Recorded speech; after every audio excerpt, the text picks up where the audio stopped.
Hey guys, welcome to another video. Thanks for joining me in this video. I'll be talking about the reason why your credit score drops after closing an account. The reason why this happens, it's something that I will be explaining as we go through this video, but I'll be talking about this from personal experience and also sharing some of the things that I found online by researching this topic. Hey, if you're new on my channel, my name is Stephen Ojo, and on this channel we talk about finance and investing. And if you're interested in aviation subjects, I have another channel that I will link below, and you can actually go subscribe to that if you're interested in aviation videos or aviation related topics. Now, this channel is mostly focuses on finance and investing, so if you're interested in those subjects, please consider subscribing to the channel. And also, if at any point during this video you find value in it, please don't forget to hit the thumbs up on this video. Building and maintaining a good credit score is vital to a complete financial health. The ability to secure loans, to buy a house or a car depends heavily on how well our credit rating is maintained. This also applies to people that are planning to rent a house or an apartment, set up utilities, and people seeking employment. So why then does one's credit score drop after paying off debt? After all, this should be considered a good thing. In order to understand this better, it will be important to discuss a few important aspects of credit rating.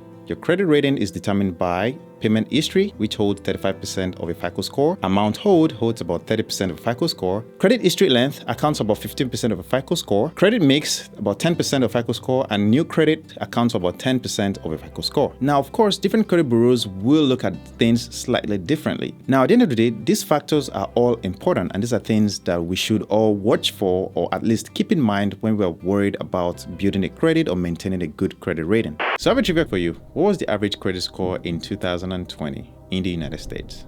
Option A is 640, option B 710, option C 650, and option D 550. If you know the answer to that question, please leave it in the comment section below and I'll be responding to them. Now, three things are going to be affected by you closing an account. Well, the first one is the credit mix, the credit history or duration, and the other thing is the credit utilization. Let's talk about the credit mix. The credit mix is very easy. Let's assume that you have a car loan, mortgage, and few credit cards. By you closing one of the accounts, say the car loan, then you lose that information, you lose that mix within the credit that you have, and that would negatively impact your credit score.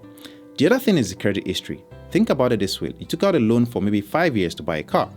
Well, after 5 years, you paid off that car. Well, that information, that consistent payments that you've been making that has helped build your credit is all of a sudden taken out, and now your credit will be affected. Your credit score will be affected. Now, do not get me wrong. By you paying off that account doesn't necessarily mean that it's a bad thing. It just means that you lose that information in accounting for your credit score. But your credit history itself is still there. If you close an account because you've paid off a balance, it's a good thing. Remember, it's human beings that will determine if you get the loans at the end of the day. The last thing is the credit utilization. So let's assume that you have $10,000 worth of credit available to you. Now, $5,000 of it is from the car and $5,000 from maybe credit cards. Well, by you paying off that $5,000 on the car means that you have $5,000 worth of credit available to you. How much of that $5,000 on the credit cards have you used? Let's assume that you've used up to $2,500 of it. The available credit has now all of a sudden gone from $10,000 to $5,000, and then your $2,500 used on the credit card causes your utilization to be about 50%, which is really high. That would negatively affect your credit score. So the next question is, how do you avoid this? Well, here are a few things you can do. The first thing you can do is to leave that account open and just keep the card, assuming it's a credit card. Keep it safe in a place that is not going to be stolen or the information is going to leak into the wrong hands. The other thing you can also do is that before you make a big purchase, well, you should always consider the accounts that you're about to close. So let's say you want to buy a house in the next few months, then don't try to close an account at that time, because you don't want your credit score to be negatively impacted. Because that would mean that your credit score will go down, and you might be getting a bad interest rate when you're trying to get a loan for a house. Let's assume that you're about to close an account on a car loan. Well, you generally don't have much options because you have to still make on-time payments and pay off the balance that you owe.